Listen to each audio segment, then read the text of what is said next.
your tone, refine it to your own tone and style, so that it won't sound robotic.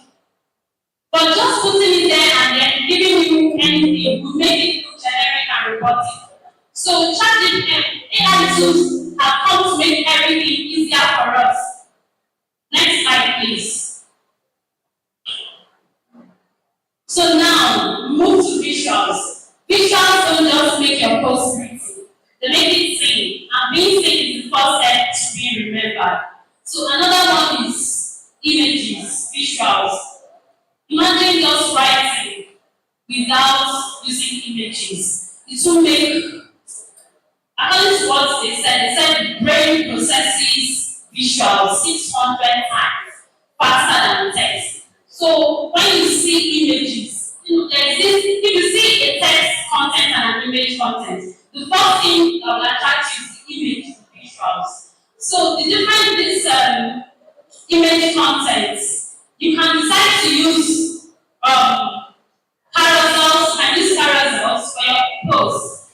You can also use AI can help you refine blurred pictures. Maybe you see your picture is not fine, you can use AI to refine it for you. It doesn't make you lose your authentic self. Next slide, please. So creating image, AI can help you generate ideas, save time, brainstorm, find your project, and tell your story with words and comments. So this is me. Do you know why I added my picture here? So that it will feel human. You won't feel that I don't want you to just feel that AI is everything and then you lose your voice, even while trying to create content with AI. So while you are creating content, also forget that don't forget that you are a human. So that people will be able to connect more to you better. Next slide.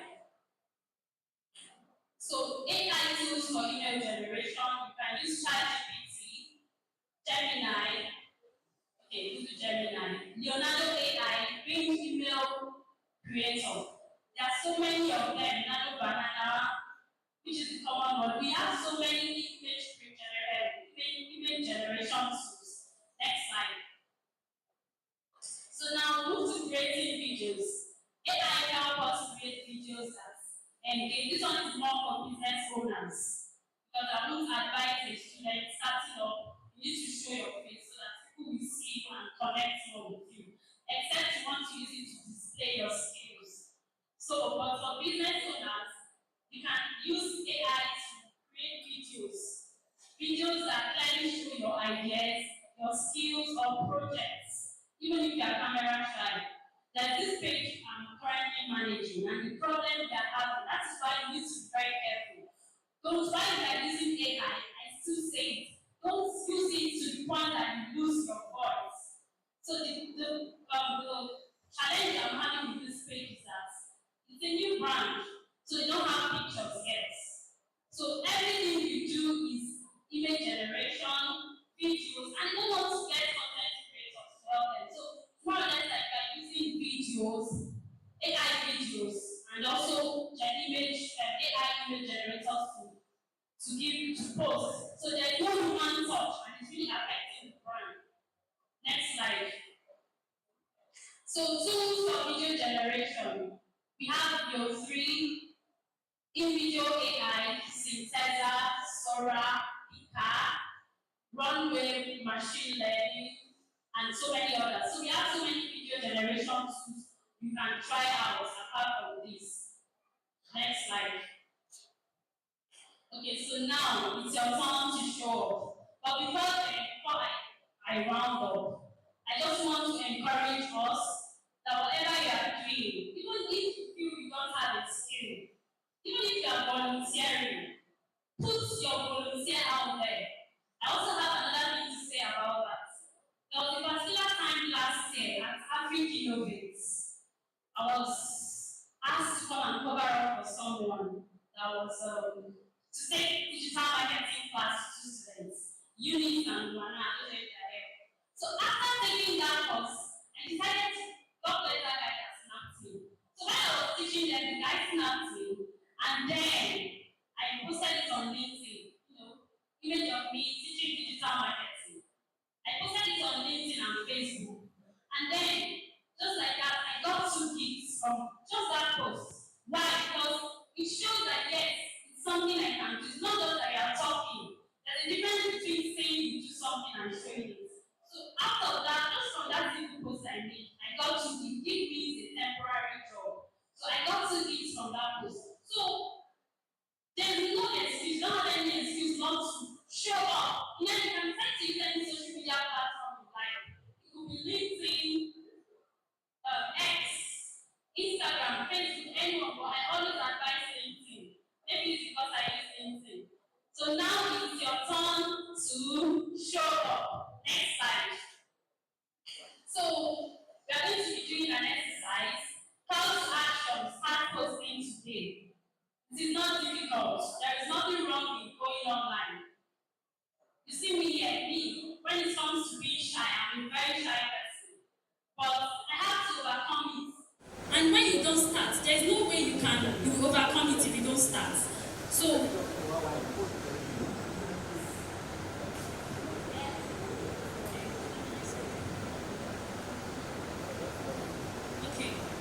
what you learned from each speaker. Yes, no, okay. Write one post about today's event. Yes, you're going to write one post about today's event. Share what you learned from each speaker. Then you're going to use Canva or ChatGPT to add images, or you can use real pictures from today's event. Just snap pictures. Talk about it on any social media platform. It could be on LinkedIn or anywhere. So I'm going to give you a prompt. Next slide. So to make it easier for you, you can try these prompts on ChatGPT. Write a short, engaging LinkedIn post about my experience at Devfest Eket 2025. You can put it on LinkedIn. That is a prompt for you to write a post. So the overall vibe or atmosphere of the event. Then you can now put, if it was inspiring, innovative, or energetic, whatever it is you felt for this event, put it there. Then 2-3 key lessons or takeaways I got from the speakers. So any lesson you got from any of the speakers, add it. Then how I plan to apply what I learned in my personal or professional journey. A short appreciation to the organizers and community. Then you end your post with a motivational or reflective line that encourages others to keep learning or showing up online. Thank you, everyone. So please try and make sure you post something today using the prompt I sent. Thank you. Please, let's know how you clap for our speaker. Please clap for her. Thank you very much, Mrs. Neka Obi. Hello. Hello. Are we hungry? Are we hungry? We have rice. If you're happy and you know it, clap your hands. Please clap now. Are we not happy? If you're happy and you know it, clap your hands. If you're happy and you know it, clap your hands.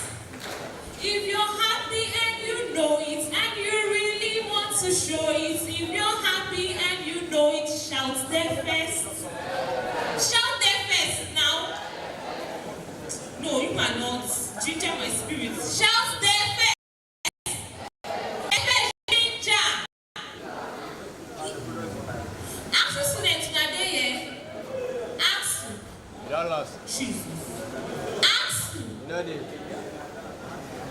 No, but I can see some faces and I can see my ex-president because, yes, I'm a graduate of computer science art, so my president will represent us. Ask to Ginger!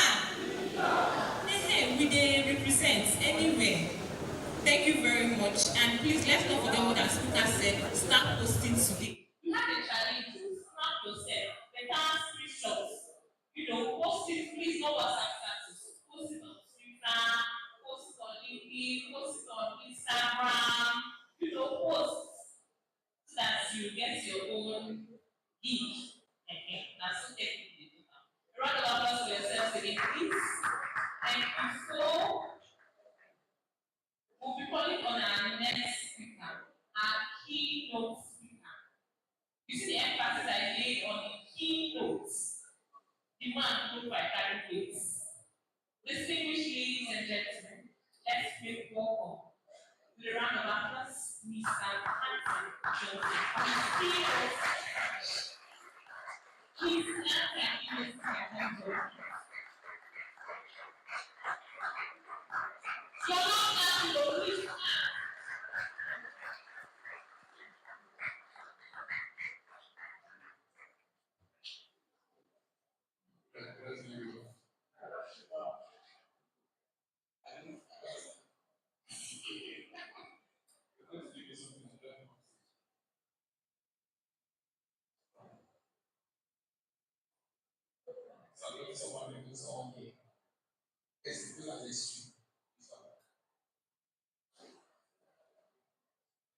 I want to say to people, what's the name?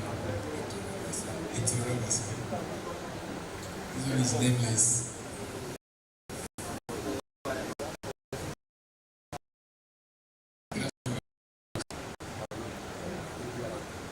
Why are you here?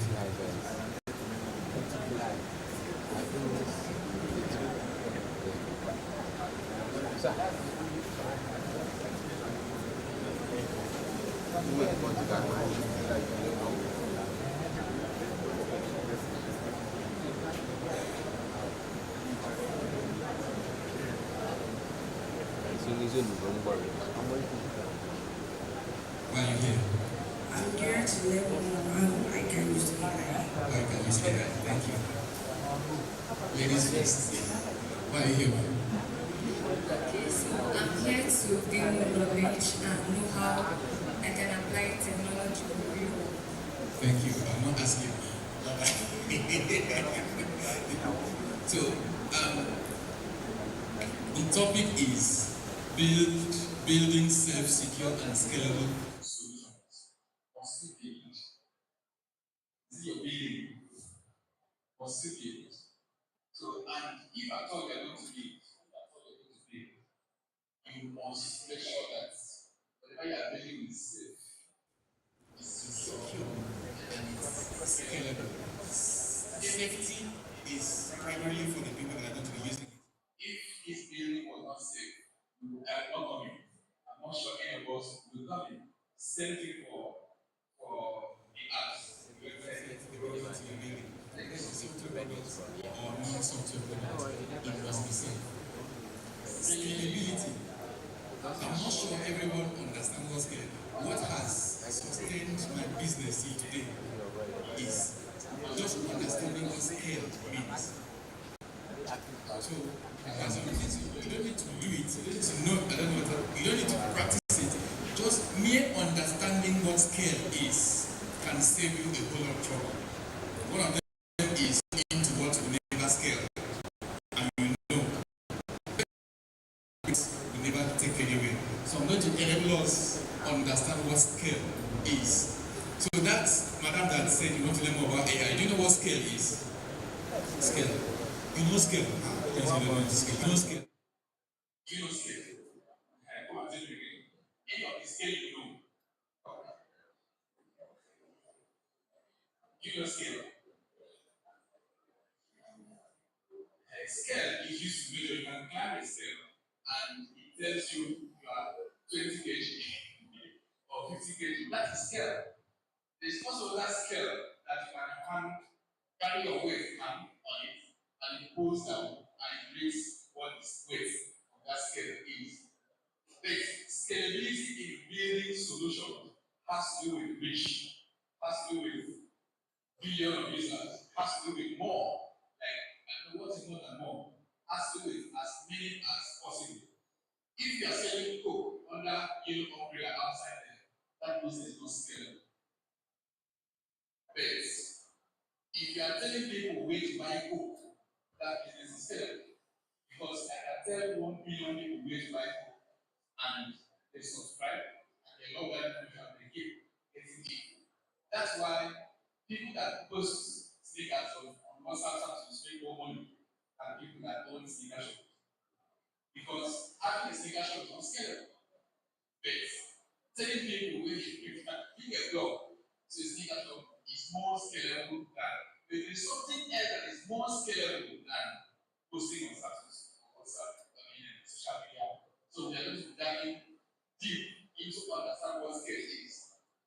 I don't want to stress more on say, before we even talk about any of these, what are you building and why are you building? Ideation is very, very important. There's something called design sprint. Sorry, not design sprint. There's something called design thinking. So whenever you want to build something, you need to build or provide your solution to the problem has to be the best solution to that problem within your capacity. Before I proceed to define to the end, the latest iPhone today is iPhone 17. There was iPhone 6, right? That was the best. They applied design thinking and came up with the next best after that one, iPhone 7. It was the best flagship product as at that time. Because they have done it. So it's like a continuous process of providing the best solution to problems with the end user in mind. If you are using software products to see where something comes, if an app crashes and you restart your system or your phone, they'll tell you this system or this app crashed unexpectedly. Do you want to report it? If you report it, you are voluntarily contributing feedback to the owners of the application. They don't most times on their own come up with the next version. It is we that tell them what we want. And when they build that solution on top of the existing one, they come back to us and tell us that the old one was 2K, this new one is 3.5. It's not their idea, it's your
And we have to sort out details of over 300 people, and we're like, oh, please, how do we do this?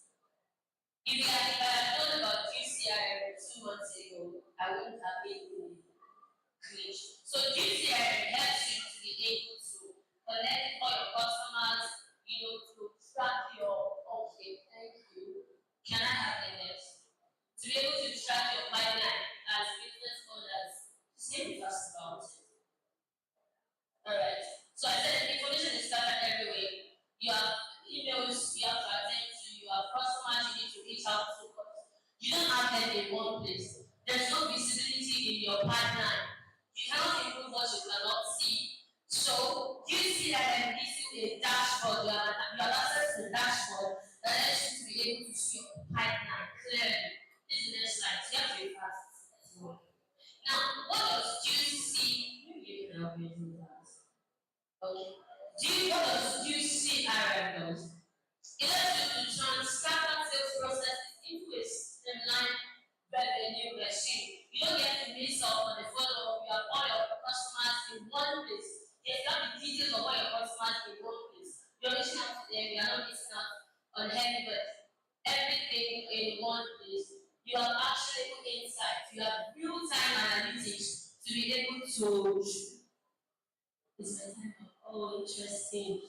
Okay, so because I need to do what I have to do and there's no time. So duty RM is for everybody. It's for everybody. You are a business leader, business owner, you are a creative, especially for virtual assistants, for social media managers, for business owners who want to oversee and manage their businesses. GCRM is a go-to for everybody. So because of time, there's a lot. Business, small businesses, growing businesses, enterprises, large businesses, GCRM is for you. Because of time, I won't have to go through everything.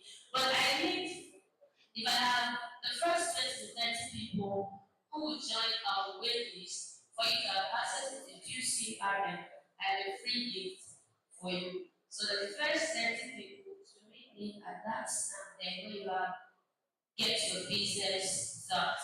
CRM.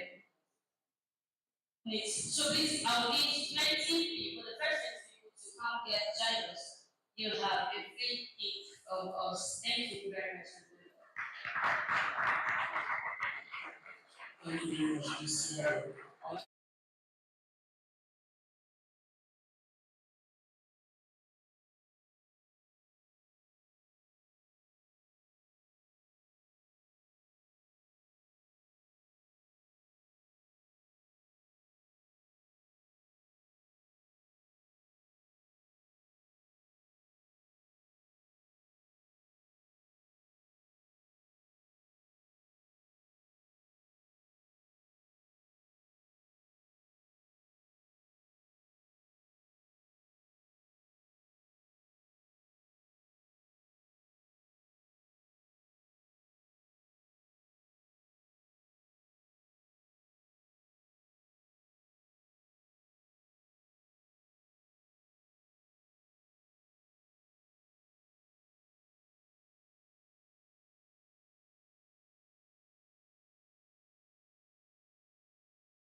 going to give 20% discount on all our courses. So if you're coming under Sheet Tech is strictly for ladies, if you're coming to for Phoenix Africa directly, we are giving you 20% discount on that as a means of our own support to this program.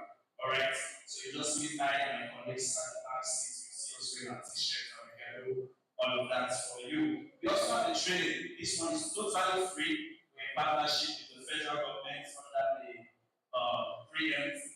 pre-MTT, 3 million technical talents. We are trying to train people using generative AI, prompt engineering, data science, data visualization, spatial data science, SQL, machine learning. So we are doing that program. It's free, totally free. And guess what? There's also monthly data allowance. Alright? So it's totally free. The first one held successfully. We are currently running the second quarter, and the third one is coming up very soon. So you meet us, we get some details to register you. Free, like totally free, not paying anything. By the rest of the programs, you have to pay, but we'll give you a percentage. Alright? So we also have last thing. Okay, we also run another promo. We are also going to because we want to encourage the tech culture. Because some people who normally will say, apply with the tech space, Lagos is for Port Harcourt. We are trying to change that narrative, alright? We are trying to bring more tech talent in this state. Most of us are from here, so we can bring the next generation of top tech talent in this country from Africa, right? In this country, Nigeria, from Africa to the other parts of the world. So for our students in higher institution, those of you on IT, we love you to come to our place. We have a very special program for you.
So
when you show some blue plant, she's this plant the barista. When you reach your top, do it. When you reach your top, study botany. Distinguished ladies and gentlemen, let's take welcome our next speaker, barista. Or she will promise, please, ma'am. Sorry if I don't pronounce your name well. Just me, please. Is she here? A round of applause for her, please, that she comes up to speak. What is a barista so cute? I don't want to clap much.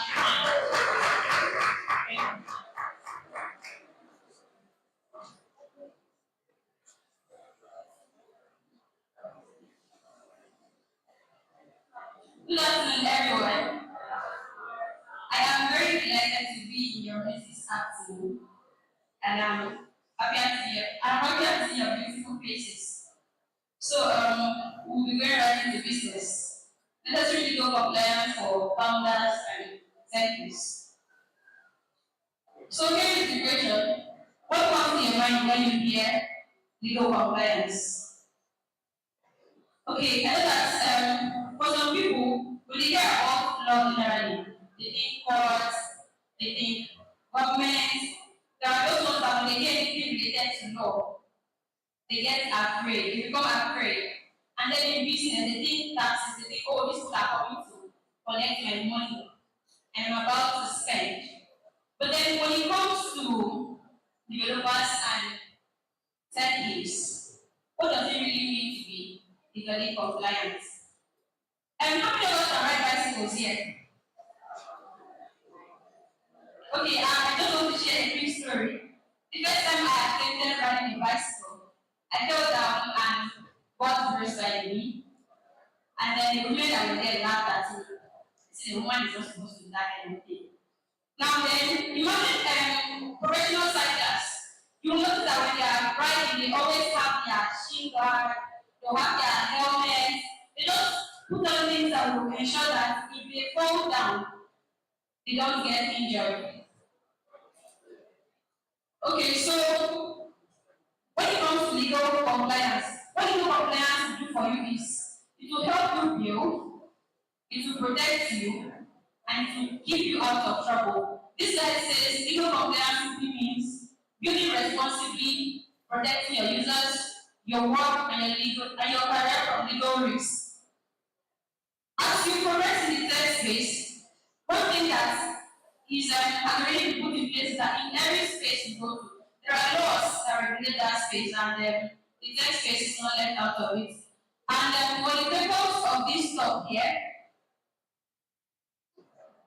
I'll be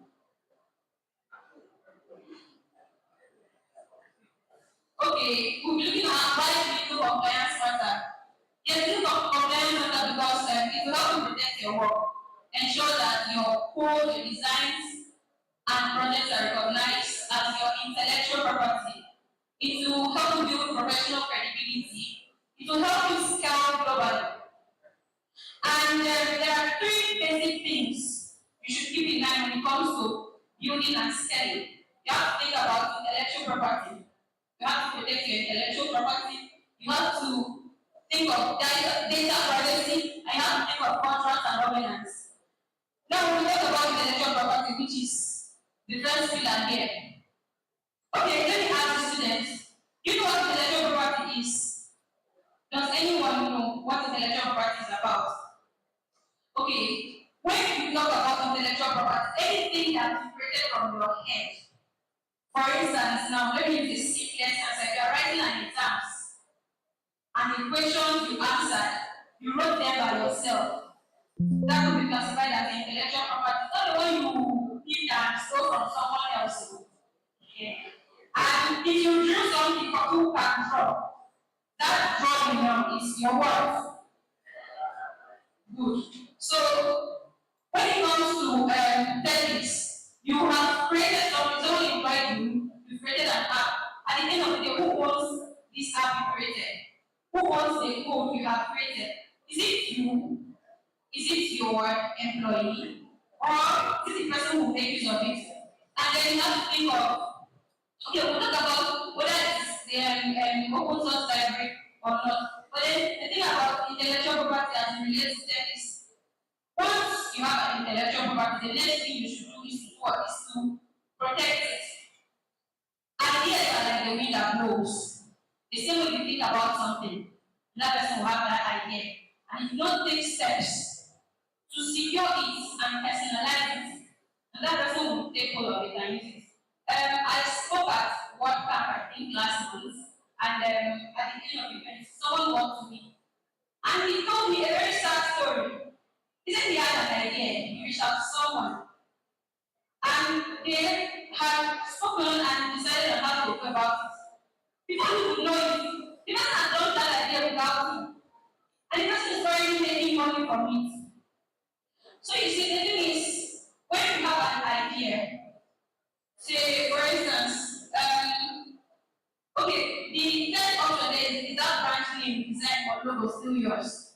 When you have a branch name, you have a logo. Before even going into business, one of the things you have to do is to get a trademark. I mean, there is this legal matter that says everything favors the vigilant, not the indolent. So it's usually on a first come, first served basis. So irrespective of the number of years that you've been using that name, everybody knows you. They call you Shapiro. I mean, you are very popular in your class. If another person goes to that and register it, and if you still go ahead to use it, that person has the right to sue, and the person will collect a lot of money. I have shared the story of MTN and Citylink, where Citylink have this web plus thing that they do, and then they give out data. MTN also went and did the same thing, still into the report. I think MTN they fined about 830 million naira. That's a lot of money. So if you want to stay out of trouble, you don't go after sweating, after and I know that is not sleep. The ones I have been in contact with, those people work there and then. So after spending sleepless nights, you create an idea, you build your brand, you have scaled them. So not tomorrow send you a legal document and tell you that sorry, you cannot use this in again. I don't know if there is anyone who knows about KPMG here. Their own issue was actually on how to do with TSC, company registration. They are a finance company too, and they've been in the system for quite a while. And then that company came to tell them that, see, you cannot use this in UK. So imagine your sweat going down the drain simply because you did not secure what you were supposed to secure at the right time.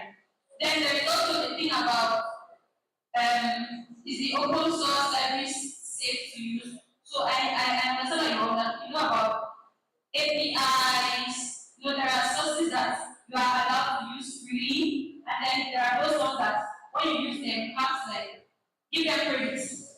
So you have to be careful to know which one is privatized and restricted and which one is allowed to be used by the public. And then erosion, if you didn't document it, you don't own it. If it's not registered, you don't own it. If you don't have the permission or license to use, you don't own it. So what is the way forward? Do your own source licenses, use contributor agreements, that is like building something with someone, and then trademark. Your brand is your reputation. Make sure it is secure. Then looking at data privacy and security. As okay, I've had the opportunity of working with different clients and I've had to draft terms of use, I've had to draft data privacy policy, I've had to draft privacy policies and cookies. You're building an application. Do the people who are coming to use that application know that you'll be getting their data? When you go on the website, sometimes they will tell you that this website uses cookies. They'll tell you to click here to accept. You now go on, you start there are different types of cookies, preference cookies, and so on and so forth. That thing they are doing is to ensure that they do not default, is to ensure that they are legally compliant. So you see that the core principles of data as enumerated by the Nigerian Data Protection Act. So the Nigerian Data Protection Act is the law that regulates data as far as Nigeria is concerned, and the body is the Nigerian Data Protection Regulation. So the core principles there are the data should be lawful, you should process it lawfully, you should have legal consent of your users, you should have data security and user rights. Ensure that anybody that you are getting information from, tomorrow they will not go and see the information somewhere. Ensure that your sites are encrypted as good as possible, so that tomorrow nobody will bring a legal suit against you and say, okay, you had access to this information. How did this information go out? Another thing that people do about data is, for instance, now as we are in this hall, you took a picture, someone walked in on that picture, you go online, you go and post it. You know you infringe on the person's privacy. Because you do not have that person's permission to post a photo of yourself, sorry, a photo of them online. So when they talk about data, it's not as big as a lot of people may think. The little information from your name, your age, sometimes your age, your complexion, the color of your eyes, your hair, anything that has to do with you is your data and it has to be protected. And if you also divulge people's information without their consent, the person has the right to sue. It's just that in Nigeria, people don't really take all this information seriously. So even if you do it, some people let go. But for people who know their rights, they will sue you. And if the law finds you guilty, you are going to pay a lot of money. So what is the way forward? Be transparent. Have a clear data privacy policy. Let people know what they are doing with the information you got from them. Then get consent. Implement the proper, like I mentioned earlier, implement proper cookie or user consent banner, then minimize data. Only collect what you need.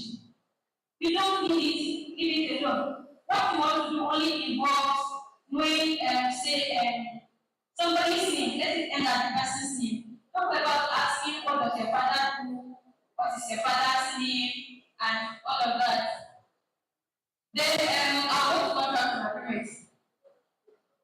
Decide the framework that protects your business. This is one very important part. If you ever sign any document in your life, just wait. If you ever sign anything, I was hoping to see more hands. Okay, one thing you should know is if someone brings a document before you, whether you know the content of that document or not, the moment you have fixed your signature on that document, whatever happens, so that you'll be bound by it. So now when it comes to developers, when it comes to techies, what does contract and agreement have to do? If you're building anything for someone, you're talking about building safety, you're talking about scaling. In the course of your life, in your career, a lot of people will come to you. Okay, I want you to do this for me.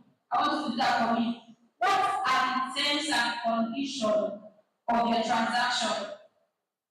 To what extent? What are you supposed to do? How much you go? How much is it supposed to pay? If there is a conflict between both of you, which law is going to regulate it?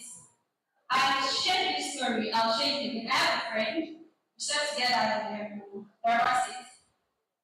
Usually, as friends, when we get a job, he says, lawyer, I beg just add for this thing for me. No problem. I look at it. Eventually, we passed out, and then there was this big people. They promised him they were going to pay him a lot of money. If there is no money, they're going to give him equity. And you know, all those promises that some people come to you with. He did not tell me about it. Went on and signed the contract, started working for these people. And then a few months later, he reached out to me. And then he asked me, did I tell you about this contract? I said, no. He said, are you sure? I have to go through our conversations and refer back to that this thing you're talking about, you not tell me about it. And I said, okay, that those people have not paid this and that and this, they're not doing anything. And he was just telling me stories. And I said, bring the contract, let me see. Eventually gave it to me. And then I read the contract. I said that your jurisdiction for resolving of disputes was in Lagos State. And this guy was in Kwara. So you see that if he has to go to Lagos to go and get that issue resolved, he is going to spend a lot of money. So there are certain clauses in a contract that will need the eye of a lawyer. And as laymen who do not have that legal knowledge, if you see, you will just read. At the end of the day, you are going to be bound by it. And then if you go to the court, that is what the court will use to judge that matter. So yes, I say that the handshake thing is a fantasy. Do not do friendship with anyone when it comes to business. Don't say he's my friend, he's my brother, he's my auntie's uncle's cousin. All those things do not count because when money is involved, when there are problems, you will see that that relationship is going to be broken. So in order not to lose a relationship, lose money, there are cases where you are emotionally distressed. Okay, there is a thing called founders burnout. That period of time when you are building, you are hustling, you are running around, you are looking for investors, you are looking for ways to scale. And then you are deciding to take a program and you are deciding to also try to scale it. And at the end of the day, you scale through, and then he doesn't tell you, doesn't reach out, spends all the money. What do you do? If you did not document it, how will you salvage the situation? So there is a thing called founders agreement. You want to have a co-founder. Ensure you have founders agreement. Let it stipulate the roles and responsibilities of everybody. Because conflict is one thing that's inevitable as far as human nature is concerned. And you don't just have to look at someone's beautiful face. You don't even have to bank on someone's reputation sometimes when it comes to agreement or transactions that involve money. So what then is the way forward? What is a written agreement for freelance or side projects?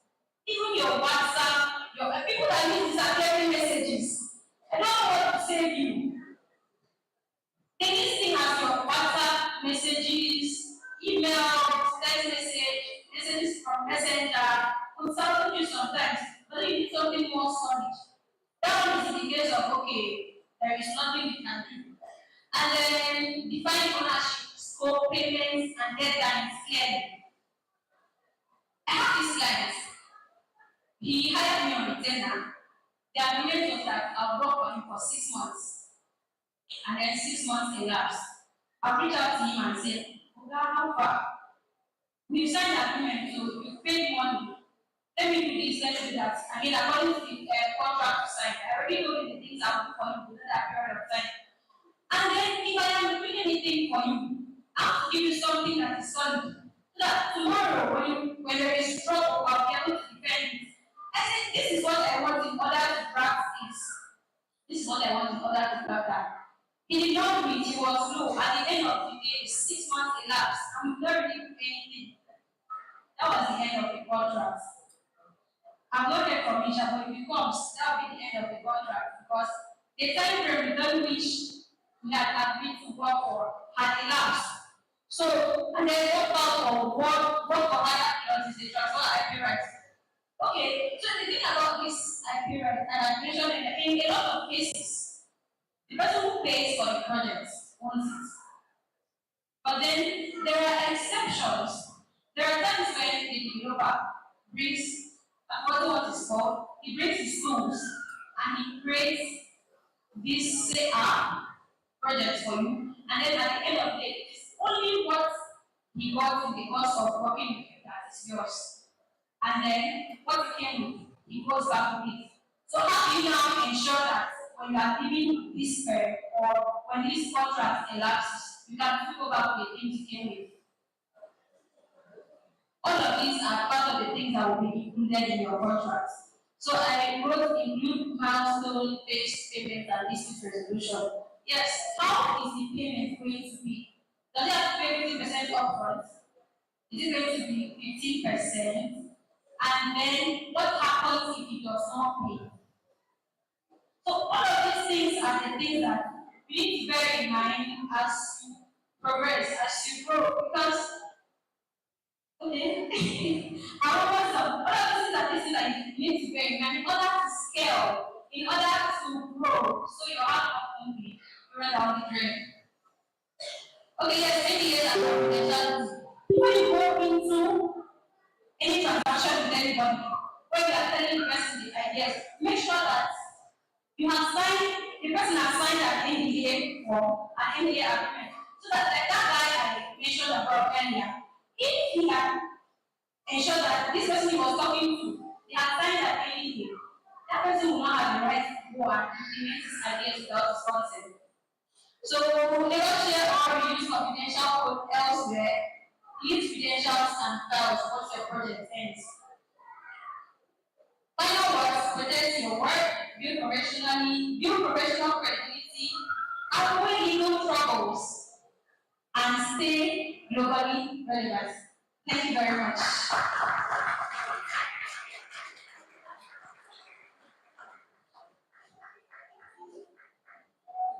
Please, if you're planning for a marriage, like no one comes with wow.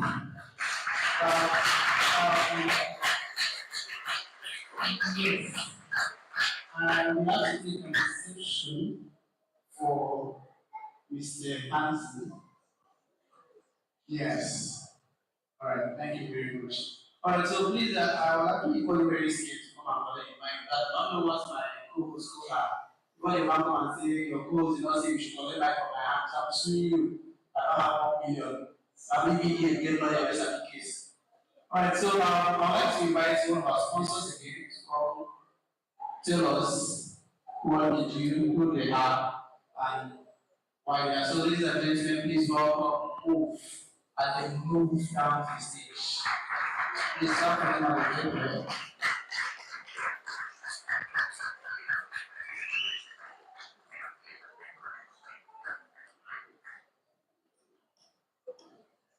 Alright. Hello everyone. Oh, I'm not hearing you. Hello everyone. Alright, so I'm going to be very quick. I have 5 minutes. So it's all over the years, over the months, or even this week. Each of us here, we've had an experience with a couple of apps, like an AI application meant to make life easier. So, about us, Move is 3-in-1 AI-powered ride-hailing delivery and food ordering system with decentralized payments built for the African market and beyond. So I'm sure that during this session, you've been hearing AI, and you're wondering how is it AI be used. So in Move, we're incorporating this AI to help to make the life safer. Excellent. So what are the problems that we currently face right now? So number one, fragmented services. So the idea where users have to juggle multiple applications just to order the ride